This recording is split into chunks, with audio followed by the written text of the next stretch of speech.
कोई व्यक्ति दूसरे का अपमान क्यों करता है? क्या आपने कभी विचार किया है? वैसे तो हम भी बिना कारण बहुतों का अपमान करते हैं। हमारा अपना अपमान भी बहुत बार होता है। संसार का सारा व्यवहार एक दूसरे का अपमान करने पर टिका है। जैसे पति अपनी पत्नी का अपमान करता है, पिता अपनी संतानों का अपमान करता है, नौकरी देने वाला अपने नौकर का अपमान करता है, अर्थात जो भी बलवान है वो निर्बल का अपमान करता है। यदि हम शक्तिमान हैं तो अपमान के बदले में लड़ाई करते हैं, और यदि लड़ने की शक्ति नहीं होती तो हम अपमान सह लेते हैं, स्वयं को निर्बल और असहाय मान लेते हैं। हमें छोटे होने का एहसास होता है। ऐसा प्रतीत होता है जैसे हमारी आत्मा कुचली गई हो। किंतु कोई किसी का अपमान क्यों करता है? हम विचार कर रहे थे कि जब अपमान होता है तो मनुष्य को अपनी निर्बलता का एहसास होता है, और निर्बलता का बोध मनुष्य को कुचल देता है। वो अधिक से अधिक निर्बल बन जाता है, अत्याचार सहने की आदत सी पड़ जाती है, आत्मविश्वास का नाश हो जाता है। और जब आत्मविश्वास नहीं होता तो मनुष्य शराब और जुए जैसे व्यसनों में सुख ढूंढता है, मन से रोगी बन जाता है। आखिर किसी भी मनुष्य की ऐसी दुर्गति कोई क्यों करता है?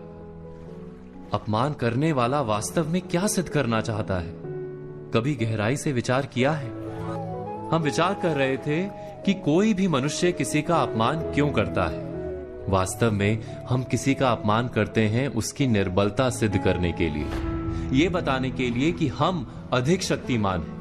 अर्थात वास्तव में अपमान करने वाला स्वयं अपने आप को शक्तिमान या बलवान सिद्ध करने का प्रयास कर रहा है।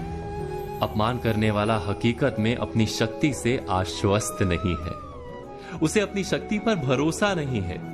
दूसरों को चुनौती देकर वो अपनी शक्ति पर विश्वास प्राप्त करने की कोशिश करता है। क्या ये सच नहीं? हम बात कर रहे थे कि जब हम किसी का अपमान करते हैं तो वास्तव में इतना ही प्रकट करते हैं कि हमें अपने बल पर भरोसा नहीं। हमें संसार एक अविरत संघर्ष प्रतीत होता है, कभी ना रुकने वाली एक जंग सी दिखाई देती है। हम अपने निकट आने वाले सभी को प्रतिद्वंदी मानते हैं, फिर वो पति या पत्नी ही क्यों ना हो। हमें निरंतर लगता है कि हमें अपनी शक्ति सिद्ध करनी होगी, अन्यथा हमारा शोषण होगा, हम किसी के गुलाम बन जाएंगे। किंतु क्या हमने कभी विचार किया है कि दूसरों को प्रतिद्वंदी अर्थात दुश्मन मानने के बदले कलीग मान लें, हमारी सहायता करने वाले सहयोगी मान लें, अर्थात दूसरे व्यक्ति को प्रेम करें तो उसका अपमान करना आवश्यक ही नहीं होगा। किंतु प्रेम करने के लिए आत्मविश्वास आवश्यक है। जिसे अपनी शक्ति पर विश्वास नहीं, वो प्रेम कर ही नहीं सकता। अर्थात जिसका हृदय आत्मविश्वास से भरा होता है, ना वो अपमान करता है, ना अपमान को स्वीकार करता है। क्या ये सत्य नहीं? इस तथ्य पर विचार अवश्य कीजिएगा।